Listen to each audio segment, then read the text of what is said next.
부산시와 부산국제교류재단은 29일 오후 부산 웨스틴 조선호텔에서 2020 세계 평화포럼을 개최합니다.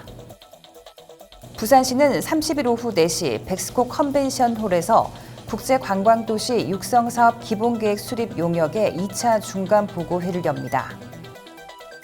부산시가 다음 달 1일부터 내년 5월 15일까지 7개월간을 산불 조심 기간으로 정하고 산불 방지 활동에 돌입합니다.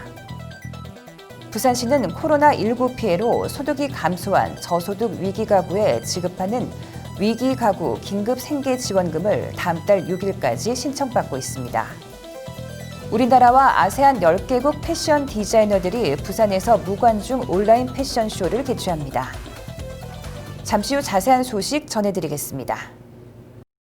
시청자 여러분 안녕하십니까? 신동아 방송 경남 뉴스 허나영입니다. 부산시와 부산국제교류재단은 29일 오후 부산 웨스틴 조선 호텔에서 2020 세계 평화포럼을 개최합니다. 이번 포럼은 국제평화 중심 도시 부산을 실현하고 국제사회의 공동 목표인 지속가능 발전에 대한 인식 개선과 공감대를 형성하기 위해 마련된 2020 부산 유엔위크의 메인 행사며 모두가 함께하는 평화도시를 슬로건으로 포스트 코로나 시대 지속 가능 발전 목표와 지방정부의 역할을 주제로 진행됩니다. 일부 행사에서는 국제평화의 도시 부산 가입 선포를 시작으로 반기문 제8대 유엔 사무총장이 포스트 코로나 시대 지속 가능 발전 목표와 평화를 주제로 기조 연설을 합니다. 아울러 올해 유엔 7호 파트너시티로 선정된 부산시가 지방정부로서 평화, 경제, 기후변화 등 다양한 분야에서의 지속 가능 발전을 위한 실천 과제 선언도 할 계획입니다. 2부 행사에서는 김숙 전 유엔 대사를 좌장으로 패널 간 토론도 펼쳐질 예정입니다. 한편 이번 행사는 유튜브 채널을 통해 실시간 생중계되며 국내외 모두가 참여하기 쉬운 온라인 채널로 운영됩니다. 자세한 내용은 공식 웹사이트 그리고 온라인 링크로 접속해 사전 등록도 할 수 있습니다. 부산시는 30일 오후 4시 백스코 컨벤션홀에서 국제관광도시 육성사업 기본계획 수립 용역의 2차 중간보고회의를 개최합니다.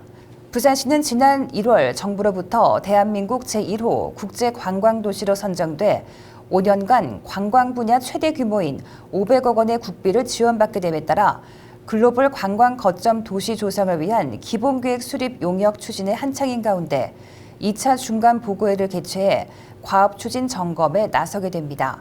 외국인 관광객 1,000만 명 시대를 목표로 부산 관광 여건 및 외국인 행태 분석을 통해 비전과 추진 전략을 정립하고 향후 세부 사업 등을 구체화한 후 정부의 조정, 심의 과정을 거쳐 연내 확정될 예정입니다. 오는 2024년까지 추진될 국제관광도시 사업의 첫 해인 올해는 기본계획 수립과 더불어 부산을 찾는 손님 맞이 태세를 확고히 구축하기 위한 선도사업 추진에 박차를 가하고 있습니다. 주요 내용은 부산 관광데이터 분석센터 운영, 외국어 유튜브 콘텐츠 및 홍보 동영상 제작, 부산형 와이파이 보급, 관광 안내 표지 표준화, 음식점 입식 좌석 개선 등 12개 세부 사업에 106억 원을 투입해 속도감 있게 추진 중에 있습니다. 부산시가 다음 달 1일부터 내년 5월 15일까지 7개월간을 산불 조심 기간으로 정하고 산불 방지 활동에 돌입합니다. 원인별 맞춤식 예방 활동으로 산불 발생 요인을 사전에 차단하고 산불 발생 시 신속하고 체계적인 대응으로 피해를 최소화하기 위해 산불 방지 종합 대책을 수립했습니다. 원인별 예방 대책을 마련해 산불 사전 차단에도 나섭니다. 산불 확산 및 피해 방지 방화선을 설치하고 기동 단속반을 운영해 산림 인접지 소각 행위를 강력히 단속하는 방식이 투입됩니다.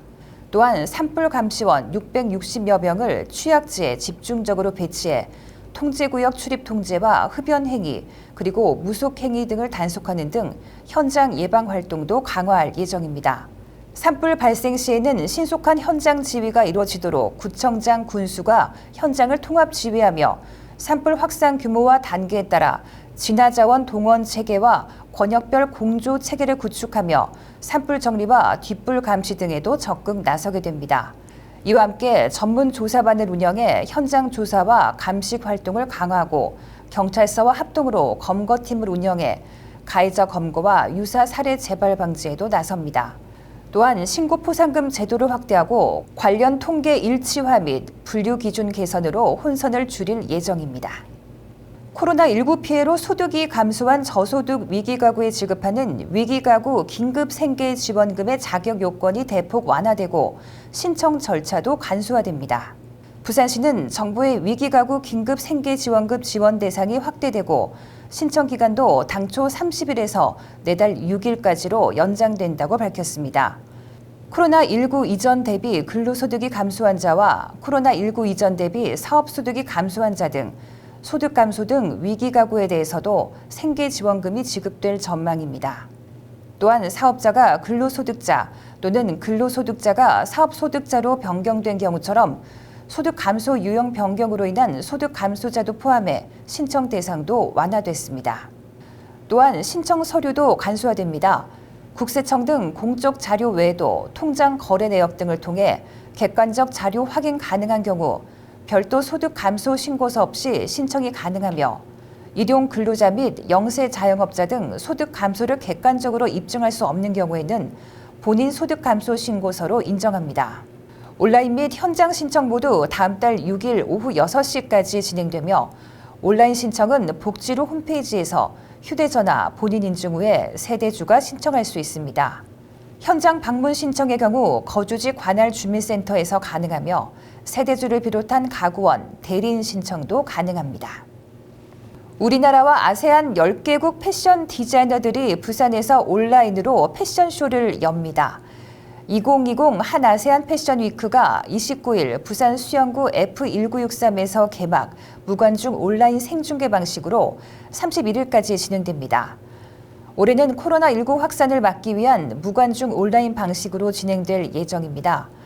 우리나라와 아세안 10개국 인기 패션 디자이너들이 참가하는 한 아세안 패션쇼와 부산 지역 8개 대학 예비 패션 디자이너들의 대학 패션 페스티벌이 열리게 됩니다.